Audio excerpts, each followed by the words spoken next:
On Maruti Suzuki presents ESPNcricinfo T20 timeout powered by Intel. We're looking ahead to the game between the Delhi Capitals and the Kolkata Knight Riders. I'm Ronak Kapoor, and joining me shortly, Gill, Steyn and Daniel Vettori.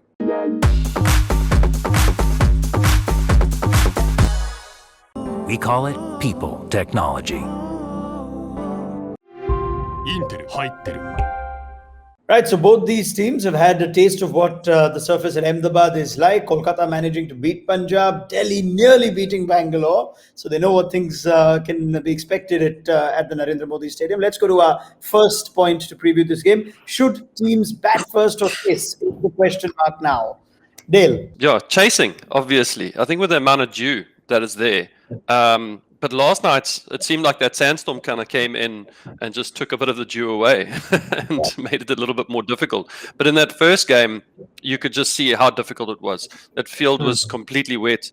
We had a chat on ESPN Cricinfo about the dew and how difficult it is to bowl. And I know a lot of the bowlers will be sitting there just praying, please, don't let us bowl second. It's really difficult. So just from a mental point of view, it probably seems the best way to go is to chase.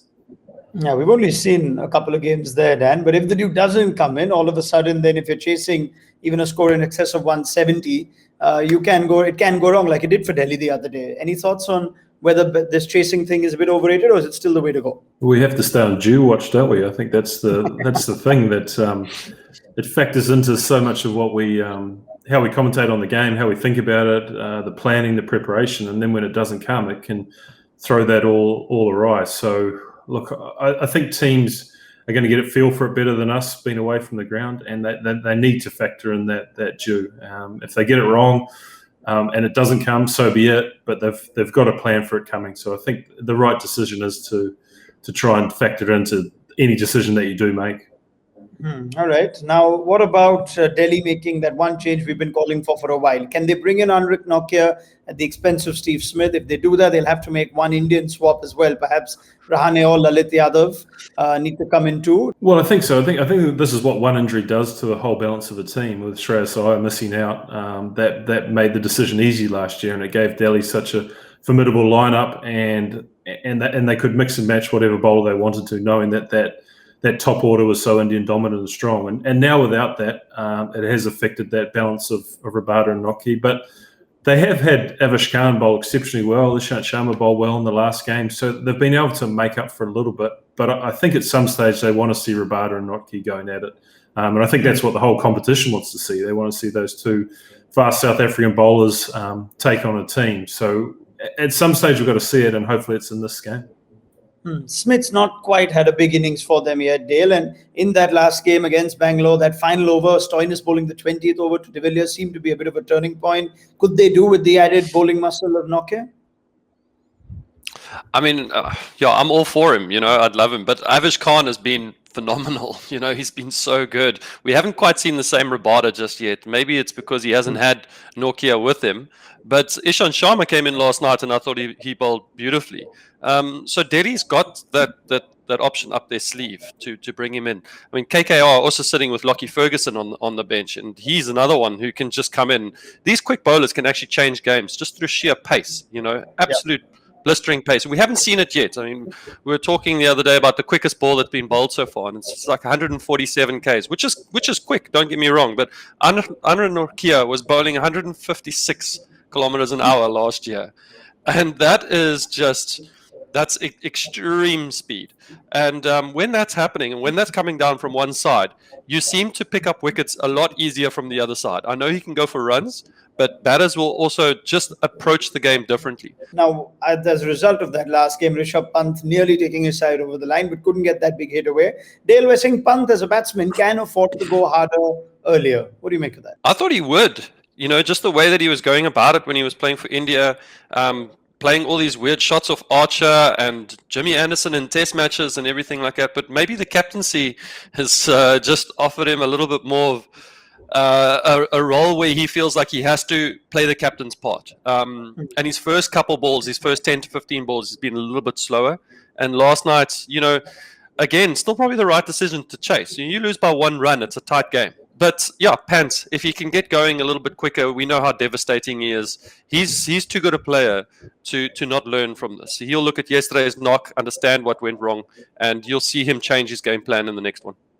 Yeah, you'd think if he play 48 balls, then he could score 100. And to see him fight his way to get a boundary towards the end seemed like something unusual. Now, is this a different Rishabh Pant, the captain, as Dale points out? Can he play the fearless way that we've seen him do before? Well, I think it's two factors. I think Dale's right in saying that the captaincy does bring a different perspective on how you bat, particularly for a young player who's been thrust into the role, and obviously he'd have a lot of advice on what he should be doing, and he's probably slightly conflicted whether he's going to be that all-out aggressive player that he has been in the past, or he's trying to see his team through. But it's probably the real reason is that the batting around him, and once again, Shreyas Iyer not being there, Steve Smith not having the performances so far that he would have liked, even Hetmeyer, even though he got going in the last game. So there's a batting group around him that probably isn't as stable as it was last year. And finally, Shubman Gill's not had a good start of it either in this year's IPL. They do have the option of Sunil Narine to KKR. Could they look at Narine and Gill opening just to take a little bit of pressure off Gill with the way Narine tends to play when he's opening? Dan? I think they'll want to back Shubman Gill the whole way through. I think they see the class in him, and the way that Morgan and McCullum have spoken is that they do want to back him to the hilt, and they see that player that can be spectacular and can get on a roll, albeit after a tough start. It might be even Narine in for Nitish Rana at the top of the order. I think Shubman Gill is the guy they'll back the whole way, and they could mix and match with that Tripathi and Nitish Rana and who could come in there. Even Morgan could slot up the order a little bit. But I do see that Gill, they'll see him as that X factor and a guy who can play a part all the rest of the season. All right, Dale, thoughts? Narine as the opener? I mean, I think if they wanted to make a change, it was the last game to make a change. They had lost a couple games in a row, and you felt like if there was ever going to be a change, it was going to be the last game. But they went in with the same side. They backed their opening pair, and they said, you guys go out and do it. Yeah, they didn't score runs again, but they got over the line. They won. They won a cricket game. That's what you want to do. Narine is a bit of a hit and miss as an opening batter. And even when he's come in now, in the games that he's batted, he hasn't exactly kind of shown the capabilities that he's had in the past. So I would stick with the two opening batters for now and use Narine. If you do lose an early wicket, you can throw him in at 3, especially if it's in the first 6 overs, and say go for it. You know, hit and miss. You never know what you can get with Narine. But I'm not going to bank on Narine going out there to get you off to a quick start every game. It's not going to happen all the time. All right. Thank you very much, Dale Steyn and Daniel Vettori. This was our preview to the game between Kolkata and Delhi on Maruti Suzuki Presents ESPNcricinfo T20 Timeout, powered by Intel. And if you miss any of the action, make sure you catch all the Vivo IPL highlights and live action on Disney Plus Hotstar.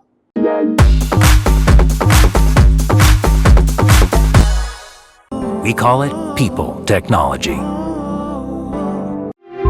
インテル入ってる